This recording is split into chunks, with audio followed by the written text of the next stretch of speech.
2023 Select Board meeting. This evening we have Selectman Georgantis joining us by phone, so we'll go ahead and take a roll call to start. Pete, would you like to start? Here. Here. Here. Here. I'm here. Here. We heard you loud and clear, thank you. All right, so the first order of business is to do the Pledge of Allegiance, if you could all join me. I pledge allegiance to the flag of the United States of America and to the republic for which it stands, one nation, under God, indivisible, with liberty and justice for all. Thank you. And now we'll move on to the acceptance and corrections of minutes from the 3/6/2023 public and non-public meeting. I'll make a motion that we accept the 3/6/2023 public and non-public minutes of the meeting with corrections if need be. Second. It's a motion by Mark and a second by Jim. Any corrections or discussion? No? Okay, we'll go ahead and take a roll call vote. Pete? Yes. Yes. Yes? Yes. Yes. Great. Motion passes. And we have some announcements this evening. The first is for the Spring Road posting weight restrictions. The following roads in Goffstown were posted effective March 13th, 2023 for the posted weight limit during the spring thaw. On our paved roads, we have Bog Road from Lesnick to the town line, Checkerberry Lane from Evergreen Drive to the end, Glenwood Drive, Ledgewood Drive, Lewis Street, Pine Hill Avenue, and that goes from Eden Street to Harold Street, or Heald Street, Pershing Street, and Upton Lane. We also have gravel roads, Arrowhead Drive, Bryan Road, Dumont Park Road, Pearson Road, Joppa Hill Road, and Summit Road. The town of Goffstown employs weight restrictions during the spring thaw period to prevent roadway damage and to protect the large infrastructure investment the town has made. Waivers will be issued by DPW on an emergency basis only as conditions allow. Please visit the town website for additional road posting information and updates at www.goffstown.com under Street and Drains.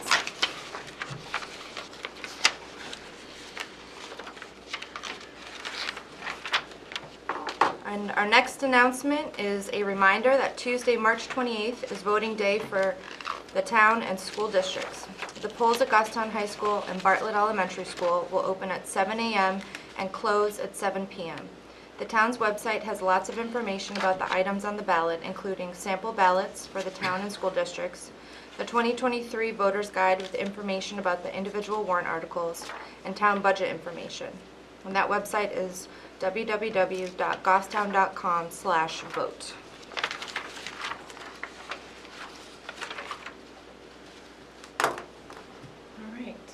So this evening, we have the very special privilege of dedicating the Volunteer of the Year.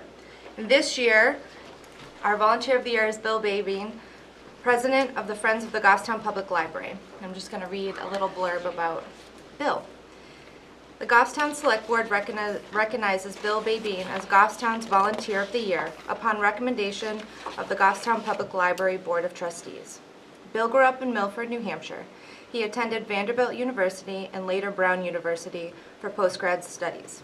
He moved to Goffstown over 40 years ago, where he lives today with his wife, Susan. Professionally, Bill taught English for 37 years, including 15 years at Goffstown High School. He retired from teaching at John Stark Regional High School in 2013.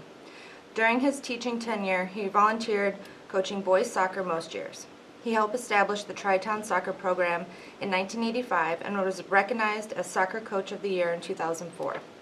In 2014, Bill joined the Friends of the Goffstown Public Library, where he has served as president for the past 6 years. His years of dedicated service has made the Friends' semi-annual book sale a huge event, attracting shoppers to town and raising funds needed to run programs and operate the library's Museum Pass program. The book sale isn't just a quick twice-a-year event. It requires a year-long commitment. Book donations are dropped off routinely, and setup for sales requires 4 days of hard work moving heavy boxes from off-site storage. The Friends also host a beautification day each spring to clean the library grounds. Each year, Bill is first to arrive and last to leave. The Friends of the Goffstown Public Library would not be as strong without his calm leadership. Bill's involvement in the community doesn't end with the Friends. He also volunteers with the Goffstown Food Network and the Goffstown Public Library Foundation. Bill has been married to his wife Susan almost 35 years. He has 3 stepdaughters and 5 step-grandchildren. In addition to volunteering, he enjoys woodworking, gardening, and is a voracious reader, mostly fiction. At the 2013 John Stark High School graduation, Bill's graduation address urged students to build trust with those around them and to take time to look out for the people in their communities and the world. Bill spoke eloquently about his belief in service, urging graduates to reject the "I got mine" mentality and share your service to others. Bill lives up to those words every day, making service to others his life's work and showing all by example how to seek the values that are priceless. So on behalf of the Select Board, Bill, we'd like to say thank you so much for all of your hard work, and we are very happy to present you with this year's dedication.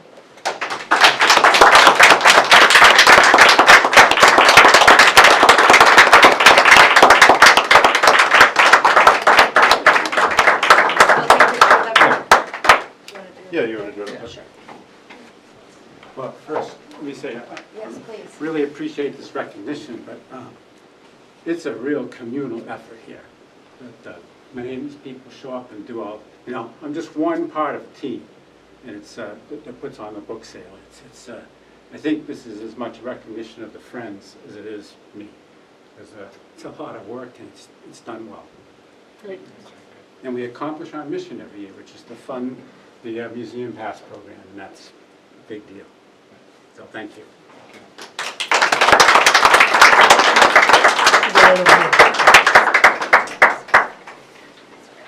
Ellie, you can come on this way. Yep. Scooch down just a little bit. Perfect. Thanks. Is that good there? Yes, that's good. Perfect. Thank you. Thank you so much. All right. Thank you very much. Congratulations. Yeah. Thank you so much, sir.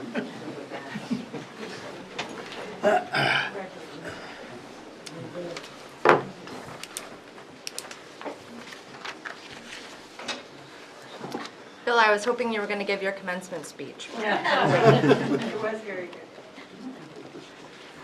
All right, so we have a few more minutes before public comment. Derek, do you want to start on the town administrator's report? Sure, if you go to page 8 of your packet, you have the meeting schedule for the next 3 weeks. Tomorrow night at 6 p.m. in this room is the Sewer Commission. Yep. Wednesday, 6:30 p.m., HTC will meet at Grassmere. Yep, got it. 6:30 p.m., library trustees and the Goffstown Public Library Foundation will meet at the library. Yep, I'll be there. And at 7 p.m., conservation will meet in this room. Yes, sir. On Thursday, 7 p.m., planning board will meet. Have it, yep. Okay. Next week, just a reminder, on Monday, the select board will not meet. Previously, we did have you scheduled, but we've changed the schedule up with the moving of elections. You have your town elections next Tuesday from 7 a.m. to 7 p.m. Correction, on Wednesday, there's actually a, Wednesday, March 28th, there's a joint loss safety meeting, and that's at 10 a.m. here at Town Hall. I got it. Thank you. And the remainder of the week, there's no meetings. And then on Monday, April 3rd, you will have a select board meeting. That is normally a week you would have off, but that'll be kind of your formation after the elections. On Tuesday at 6:30 p.m., the Village Bridge Ad Hoc Committee will meet at Parks and Rec Center. I have that. 6:30, correct? Yes, 6:30. And Wednesday at 6 p.m., the EDC will meet at Town Hall. I got it. Perfect. I'll do one more. We've got the consent agenda. We have an employee status reports. You have an IT systems administrator resignation. You have a patrol officer retirement, part-time temporary truck driver rehire, a DPW seasonal driver, end of seasonal assignment, Added today, we also have a police dispatcher degree differential, so it's a pay change there. You have the auditor's letter from Plodsick Sanderson that needs a signature of the chair, or in this case, the vice chair. You have a sympathy card. You have rights to inter for Shirley Hill Cemetery, Section 2, Lot 56A and 57A, and then Shirley Hill Cemetery, Section 2, Lot 50B and 51B. And one other item that was added today, the Pinardville Lions Club, you have an event permit for their Easter egg hunt on Saturday, April 1st from 8:30 to noon at Roy Park. They have staggered times. So those are the two additions for tonight. Make a motion to approve the consent agenda as presented. Second. It's a motion by Collis, a second by Jim. Any questions or comments? Okay, we'll do a roll call vote. Pete? Yes. Yep. Yes? Yes. Yes. Great. Consent agenda passes. All right, so we'll open it up now for public comment. Is there anyone here tonight who wishes to speak for public comment? Seeing none, we'll go ahead and close public comment. All right, let's move on to Chief Serino. You're up. Everyone, Good Good evening. evening. Chief. can you hear me, Pete? Sure. Okay. All right, so this one is just one for the meeting tonight. This one comes from us, from Shirley Hill Road in the area of John King Drive. A resident has requested us to look at the road. There's been some significant accidents in that area, which has knocked out some of the telephone poles and has resulted in some long-term power outages. Coincidentally, we were actually working on that ourselves. We took a little proactive look at that. You'll see, I'll kind of get into some details with this one. You'll see in the report, the officer went out there and did about a week-long survey, which had about a little bit of over 17,000 cars in that week, and you'll see some significant speeds. That's a 35-mile-an-hour speed limit zone, and we had a couple cars that were in the area of 67 miles an hour, 65 miles an hour, 61 miles an hour, 52 miles an hour. So some of them were coming down the hill, eastbound, coming from like the Walsall area towards the bypass, and then a couple of them are going up the hill as well. You'll see further in the report, it shows that since 2021, we've taken 6 significant accidents there which have knocked poles out. You'll see that out of those 6, it appears that 4 were due to snowy, icy conditions coming down, easterly coming down the hill, which resulted in cars sliding off the road, hitting telephone poles. And 2 of them were during the summer months, and both of them were distracted driving and or vehicles leaving the roadway. Most of these were probably, I would also estimate, some of them were speed, unreasonable to the road conditions. So we kind of looked at it, and the result was two thoughts here. One was to extend the guardrail all the way from about John King all the way down around the corner where the culvert is and past that. The 4 poles, I don't have a diagram, I apologize, but the 4 poles that are been hit go up from John King and kind of travel down over about 200 or 300 feet. So we've kind of, as a highway safety, looked at it, thought that was kind of an expensive fix initially. We also talked about potentially having our traffic unit go out there and look at it and maybe potentially see if we could put some more of those speed recommendation or reduction cautionary signs up to kind of slow drivers down. So based on that, the highway safety took a vote that they would go out and do another ball bank test to determine if there was going to be any advisory signs to be put out there.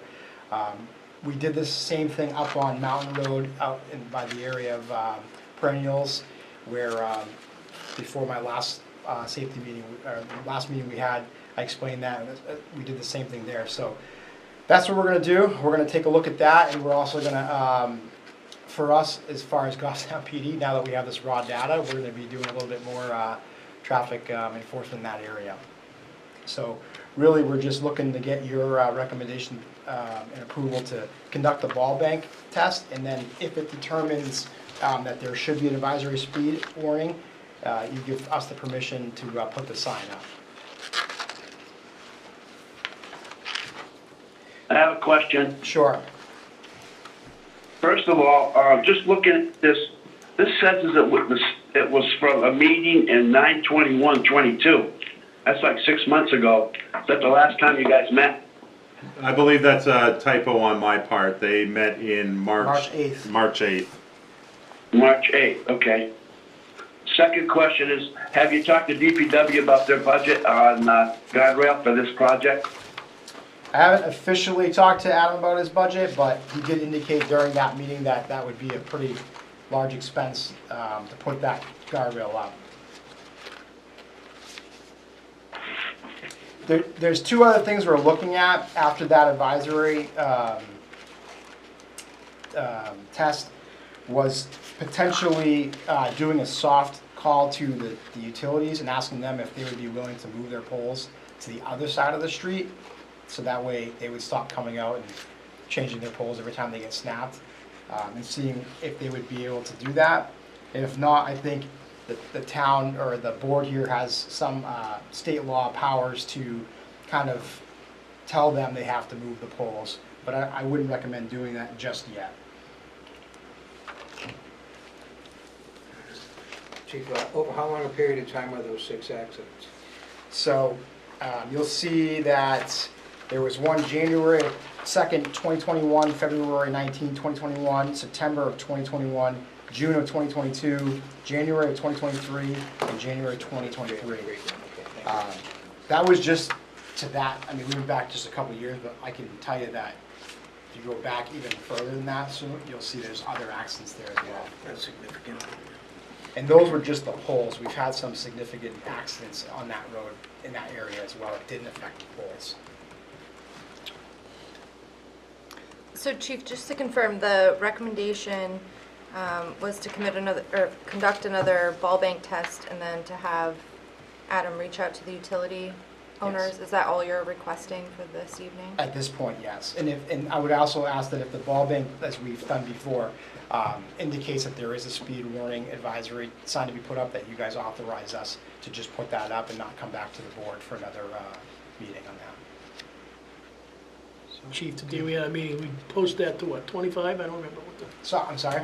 what was the speed we asked for that to be posted, the warning, was it 25? I'd have to look. I'm not sure. I think we were talking, yeah, we'd have to see what the, I think that's what it said in the minutes. Yeah, all right. yeah. So are we preparing a cost estimate for what it would take and a recommendation as to where those funds would come from? At this, I will. If we get to the point where if the board thinks that we should, if we come back and talk about extending that guardrail, we'll put together a cost estimate. At this point, we're not recommending putting a guardrail up as a highway safety committee. Okay, thank you. You're welcome. Any other questions?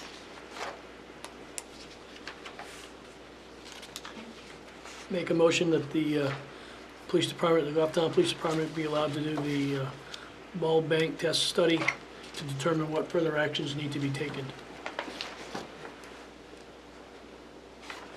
Wasn't there?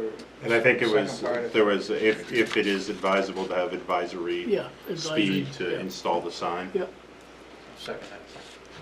It's a motion by Mark, a second by Jim. Any discussion?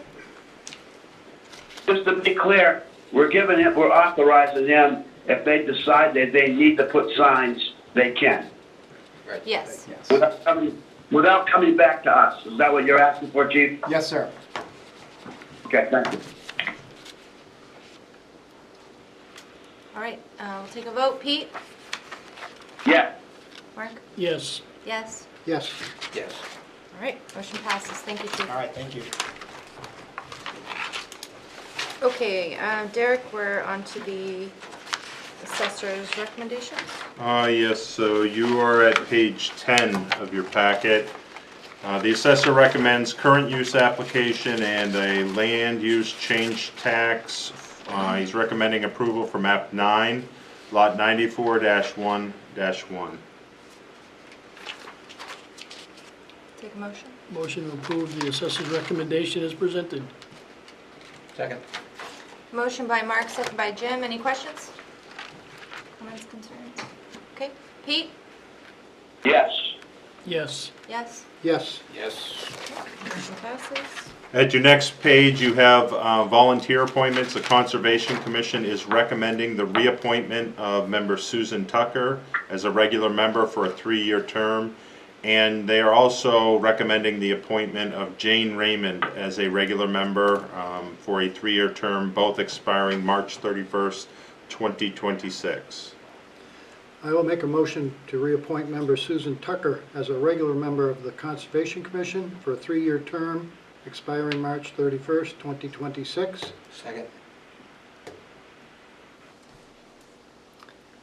It's a motion by Collis, second by Jim. Any questions? I actually have a question. Was this person, was it an alternate position moving to a full year? Like, why weren't these people on the ballot? Or did people step down, or? Conservation Commission is an appointed board. It is not an elected board. Susan Tucker was a regular member, and her term was coming up. And then they have 2 vacancies currently for full members on the Conservation Commission. Okay. And Jane Raymond put in a volunteer application. All right, we'll take a vote for Susan Tucker. Pete? Pete? Yes. Yes. Yes? Yes. Yes. All right, and the second one for Jane Raymond? I'll make a motion to appoint Jane Raymond as a regular member of the Conservation Commission for a 3-year term expiring March 31st, 2026. Second that one. Second. Motion by Collis, second by Pete. Any questions? All right, take a vote. Pete? Yes. Yes. Yes? Yes. Yes. Great. Thank you. At page 13, you have the annual appointment of the tax collector. This is done annually, and the term would expire March 31st the following year. Recommending that, again, you reappoint Stephanie Bodwin, who is our current tax collector. Motion to reappoint Stephanie Bodwin as the tax collector for the term expiring March 31st, 2024. Second that. Motion by Mark, second by Jim. Any questions? Okay, we'll take a vote. Peter? Yes. Yes. Yes? Yes. Yes. Motion passes. The deputy tax collector, the tax collector is recommending the select board reappoint deputy tax collector Deb Nikias for a term expiring March 31st, 2024. We'll make that motion. Second it. Motion by Pete, seconded by Jim. Any questions? Okay, we'll take a vote. Pete? Yes. Yes. Yes? Yes. Yes. Great. Motion passes. And also, the town clerk is requesting the select board reappoint deputy town clerk Karen Leclerc for a term expiring March 31st, 2024. I move to reappoint Karen Leclerc as the deputy town clerk for a term expiring March 31st, 2024. Second. Motion by Jim, seconded by Collis. Any questions? Comments, concerns? Okay, we'll take a vote. Pete? Yes. Yes. Yes? Yes. Yes. Motion passes.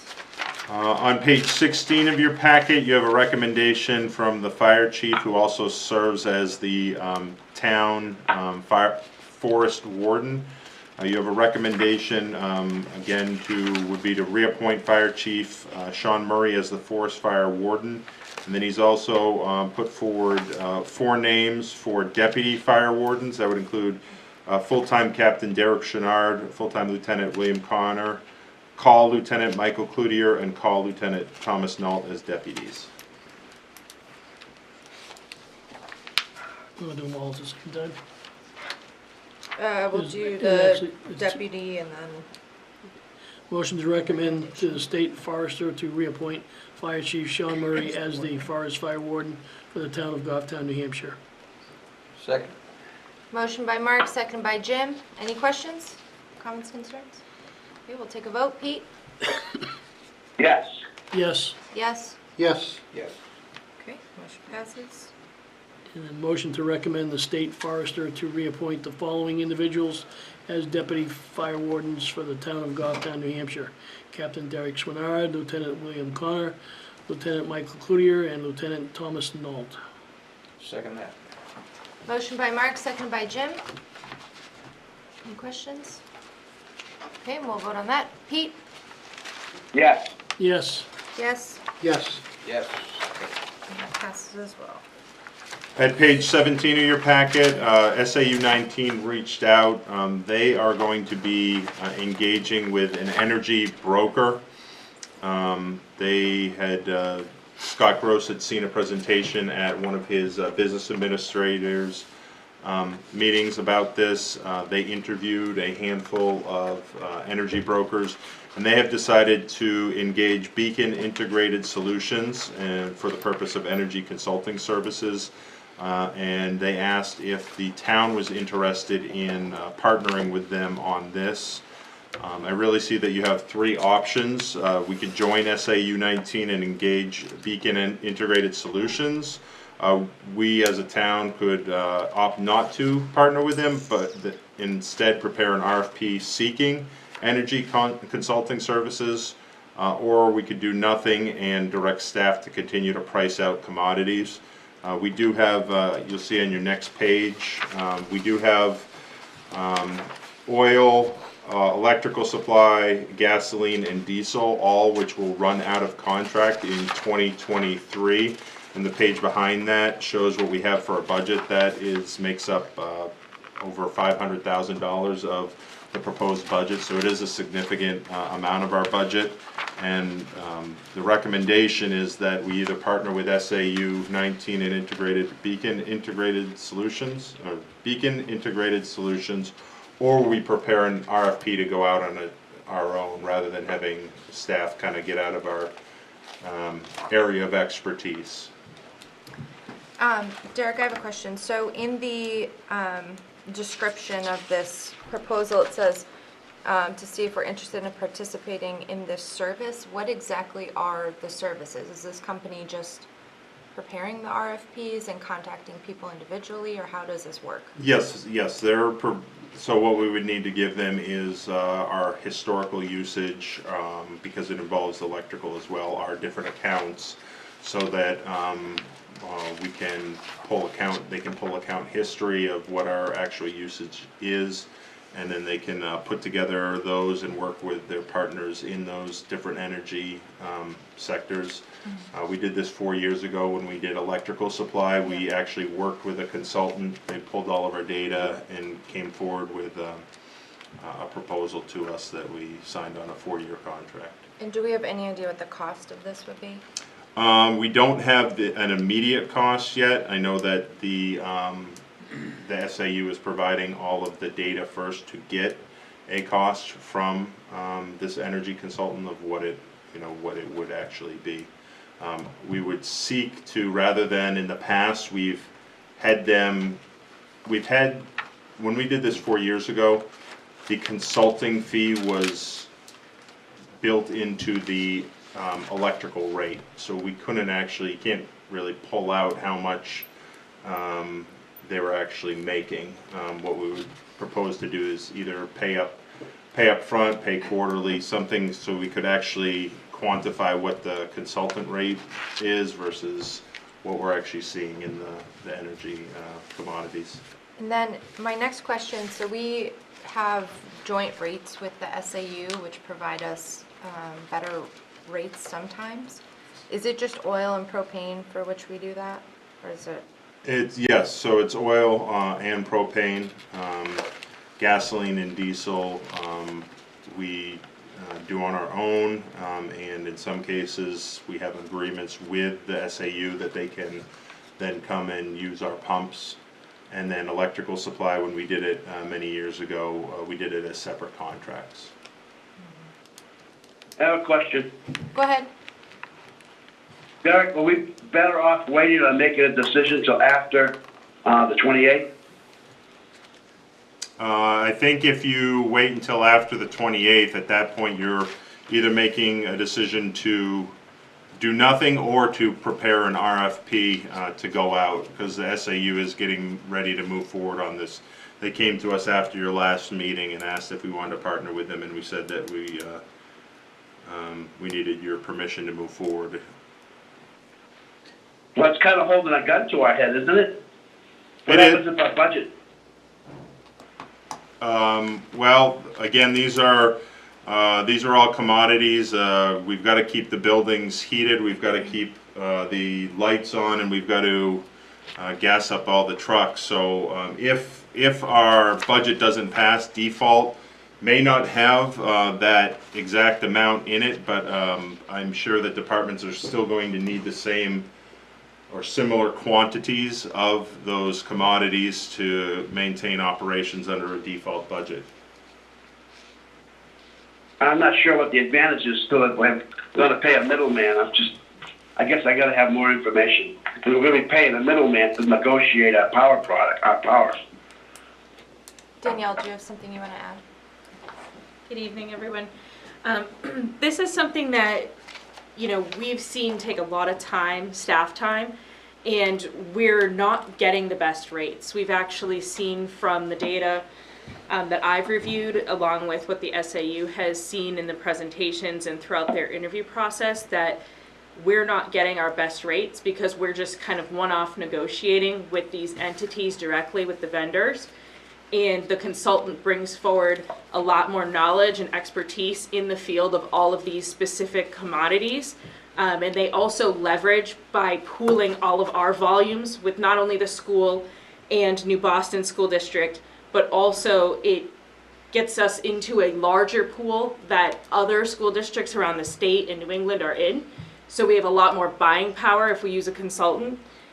And as Derek indicated, we are paying a consultant currently for the electric component, but it was kind of buried in their rate at the time, because that was something we didn't catch the last go around. We didn't even realize how their fees were structured, whereas this time with the interview process that the school has done, they've really vetted that whole process out, and they've made it clear to those vendors that we want to be able to see those fees and those costs. But I can assure you the opportunity to join in here is going to get us buying power. It's going to get us more expertise and more reach, but it's also going to save us a lot of staff time and save us from going out of our area of expertise, which, as we know from last year, is a concern. More questions. Aren't we going with the state bid price? No, we are not currently going with the state bid price for any of the commodities. We did look into it, however, the state bid prices last year, like specifically with the fuel for gasoline and diesel, because of the change in the market, even the state bid prices had shifted and they weren't able to meet those contract prices for groups that weren't already signed into volumes. Additionally, as we know, the hiccup we had last year where we missed 58,000 gallons of diesel was a mistake that wouldn't occur when using a consultant. That's something that, I personally am still bothered that happened. But obviously moving forward, having somebody who can specialize and focus on this and make sure that we're getting everything that we need at the best price possible is something that I think would be beneficial. Two things you brought up just now was you brought up the state price on fuel. But we're not talking about fuel, we're talking about electricity. And we don't know what that person's going to charge us yet. So I think what you're asking this board is to jump on board with something we don't even know what's going to cost us.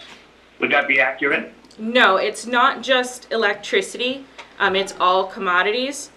So electricity was the example that when we had used a consultant the last go round, it was just for electricity. This would actually bring all of our commodities into option for us, where we could actually choose which ones to use.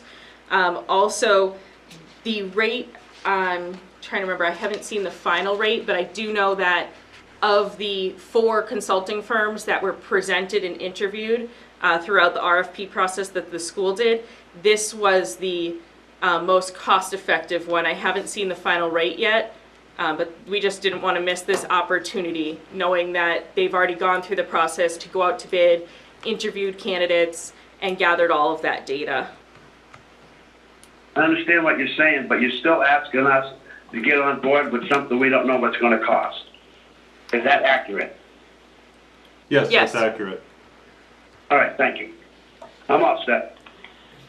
Is there any way we can compare what SAU members had for numbers compared to what we had? Is that? What do you mean compare the Well, numbers on the specific commodity? The same oil, propane, electric, they must have had. I think Is there he's a looking- basic price that they were using as compared to what we had doing it ourselves? This is new for them. This is This gonna is be new, the they first haven't, time they haven't that even they're gone going. out to, I guess, have the energy consultant seek out these commodities yet. They're trying to get this energy consultant under contract and have an agreement with them before they go out. And you're saying that the benefits, I guess, would be that they would pick the best numbers, they'd search around instead of us, and there would be some benefit from members purchasing in bulk. Yes, So there's 2 costs, 2 ways that we 2 ways to potentially save. could do better. Mhm. So if the SAU doesn't have a cost until they provide them their numbers, then they're going to get a cost back, and I'm assuming at that point then sign a contract, is that correct? I thought Scott indicated that they had already made it through that point in the process to agree to move forward with this particular consulting firm. I'd have to double check. I had a different understanding based on the emails that were forwarded that they were, this Beacon was preparing a proposal for the SAU and wanted to know whether the town Okay. wanted to be included or was interested in receiving that information as well. I mean, I'm certainly interested in seeing, especially with the joining of, you know, some of these bids, that would be very beneficial to us just generally, but, I mean, I think it's because If it's they so haven't- new, we don't have the numbers to look at, correct? right, Correct. but if the Yeah. school board doesn't have them either, we could all kind of see that together, right? I would imagine, yeah. And I don't know that we would get the same rate, but we can, I guess the question we have for you tonight is, should we be limiting ourselves to one energy consultant that it appears the school is going with? Or should we put staff resources into seeing what other energy consultants are out there? I guess that's really the question we're No. asking. Knowing Scott Gross, I think he did his homework pretty good, and if he's, you know, if he's set with what he's got, I feel pretty confident going with that. Yeah, if we have confidence in the numbers they Correct. brought forward, sure, Correct. absolutely. How long are we tying ourselves to the SAU if we do this? So we would seek to do completely separate, a completely separate agreement with the particular consultant, and then that would be up to the board at that point on, I guess, what you would be willing to pay for fees and what term. Okay. The reason, the last time we did electrical, we received multiple lengths. You know, we got like a 36-month, 48, and so we ended up going with the 48 at that time because it was the most advantageous electrical rate at that time from what we saw. So we suspect that we would see similar things where they're going to look at different terms or different length, those kind of things. So is So- that, oh, go ahead. So would we have more information when we have to make the decision on the length? Yes, so I think there's 2 things. First is we would want to see how the energy consultant structures what their fee structure is. How do they get, I guess, their pay as the middleman, and then once you engage them and actually have an agreement with them and they go out and start bidding on your behalf, then you'll be making decisions based on what they bring forward to you. So the ask tonight is to provide them with our information so we can get numbers. So we can on get a what's gonna happen. proposal, yes. Pete, do you have any other questions? No, just as long as that's the extent of it, and we're not agreeing to getting on the contract with the school until we the fees. Yeah, I agree. That's fine. Any other questions? Do you need a motion?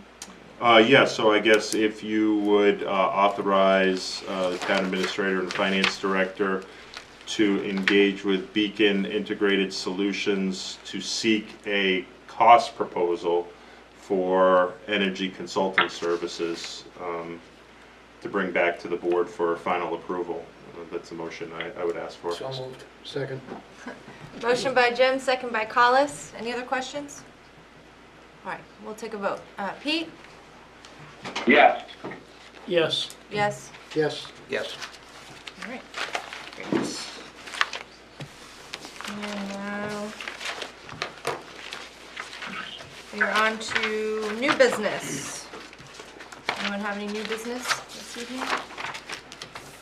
I will have one item for you in non-public, but I'd ask Selectman Adams, can you speak to the Village Pedestrian Bridge ad hoc meeting and partnering with the Friends of the Goffstown Rail Trail as a potential 501c3 to collect donations, and the discussion that we had at the meeting a couple? Well, first of all, let me just say it was a very productive meeting. Everybody was fully engaged. It was a great conversation. A lot of issues were discussed. And it was a consensus of the group that we ought to take advantage of the Friends of the Goffstown Rail Trail to piggyback on their 501c3 status and move forward with that. That was it, kind of in a nutshell. There's a lot more work to be done, including setting out a calendar with milestones and goals and whatnot and reporting requirements.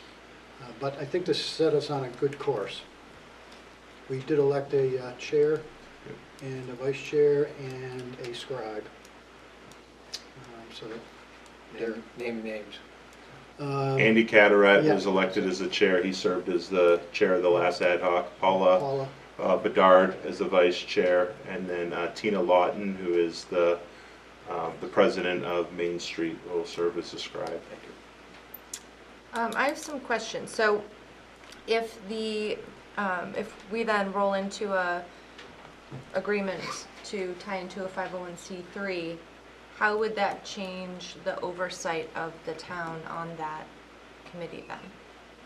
And staff resources? So currently, what the representative from the Friends of the Goffstown Rail Trail presented at that meeting, David Pierce, there is actually part of their charter includes a representative from the town of Goffstown, which is currently not filled, and that role has not been filled by the town. Okay. And his idea was if the select board wanted to use their 501c3 status to collect donations or pledges towards a pedestrian bridge, that they could come to agreement with the select board and set up a dedicated accounting of those funds to keep them segregated from the rest of the rail trail funds that they collect. So I think for the oversight part, David was seeking an actual participant from the town to start participating more regularly on the Friends of the Goffstown Rail Trail.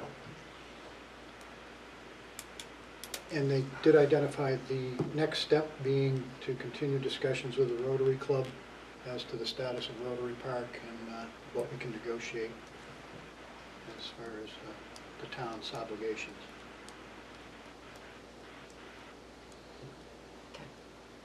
I have more questions, but I'll wait. Oh, it's a long way to go, but far Yeah, away. I'll wait. No, well, I mean, the reason I was asking about the responsibility, because then if there in comes a time where where there's an opportunity to write grants or things like, do we even have a number to raise funds for, or is it an initial just kind of support campaign? I mean.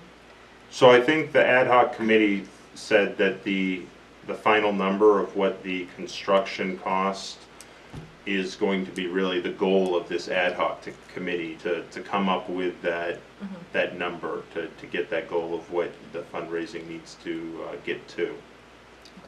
Didn't their charter say they're supposed to raise money too? They were supposed to look into the formation of a 501c3 for the purpose of collecting donations. And again, the proposed solution from one of the members was, we already have a 501c3 in Goffstown, why not take advantage of that? Yep, and David Pierce from Friends of Goffstown Rail Trail was on board with that concept. Anything else? Pete, any questions?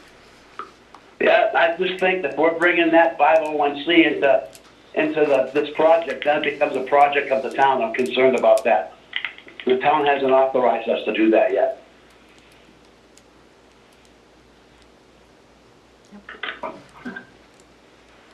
Parks and Rec comes under, as the rail trail comes under Parks and Rec. So I'm not sure what the connection is in the 501c to Parks and Rec. And if it comes beyond to the town, I'm not sure if that's the right thing to do. Well, it would still be the Friends of the Goffstown Rail Trail as the 501c3 entity. Yeah.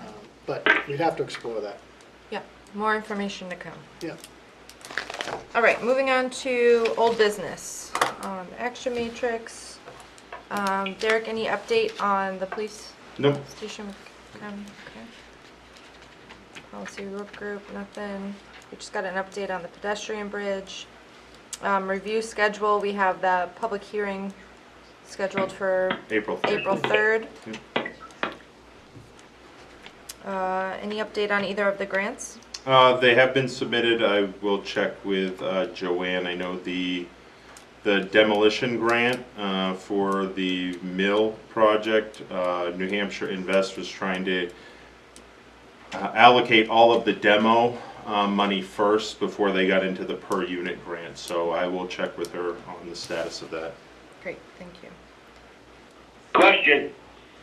Yep, go ahead. Why aren't we going for that grant for the building on Main Street? You authorized me to start that process. And where are we? I need to get actual costs for demolition, so I will start pulling that together. When can we expect that grant to be sent in? Once I have actual demolition costs and you are under contract, the town is under contract to demolish it, then we could submit the grant. They did not want to receive grant applications until all the permits were basically in place for that. So we would have to authorize the funds to Yes. demolish the building. Yep. Thought we already did that. I think you authorized me to work towards that. Didn't we put $25,000 in the budget to demolish that building? Not last, maybe it had been 2 years ago. Yes, it was a few years ago, and that process was never completed. Where's the money? It reverted back to fund balance as it was unspent. It was part of the operating budget.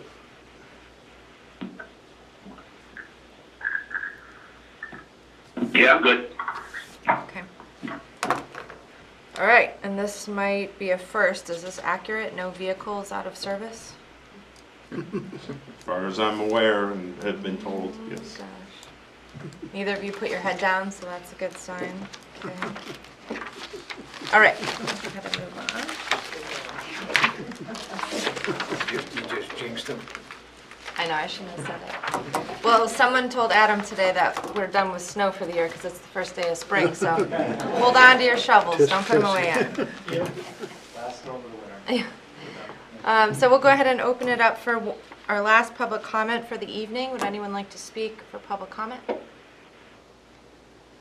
Seeing none, we'll go ahead and close that. And Mark, what you I'll do? make a motion to go into non-public session, RSA 91A:2, A, B, and D. A, C, and D. Anything else? No. Second. Motion by Mark, second.